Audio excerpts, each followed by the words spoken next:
لا إله إلا الله محمد رسول الله لا إله إلا الله محمد رسول اور سلیمان بن عبد الملک اموی بادشاہ بنو امیہ کا سب سے حسین بادشاہ سلیمان بن عبد الملک، سب سے حسین، 42 سال کی عمر، جوانی. اس کی میت کو قبر کے قریب کیا گیا تو ہلنے لگا تو اس کے بیٹوں نے کہا ہمارے ابا زندہ ہیں. وہ سکتہ ہو گیا ہے، زندہ ہیں. عمر بن عبدالعزیز رضی اللہ رحمت اللہ علیہ فرمانے لگے ارے بھتیجو زندہ نہیں ہے، قبر کا عذاب جلدی شروع ہو گیا ہے.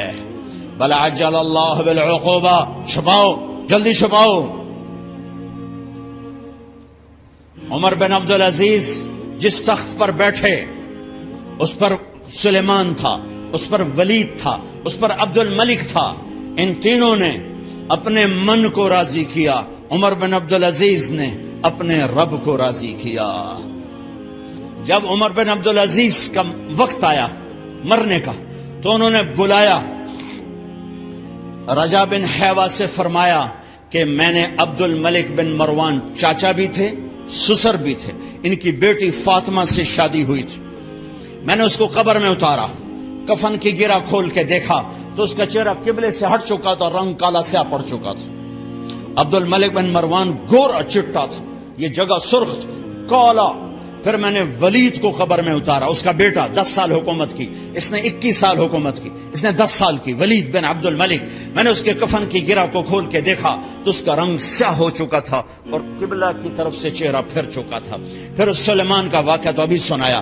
پھر اس سلیمان کو قبر میں اتارا اور اس کے کفن کی گرہ کو کھول کے دیکھا تو اس کا چہرہ قبلے سے ہٹ چکا تھا. اب میں جا رہا ہوں، مجھے دیکھنا.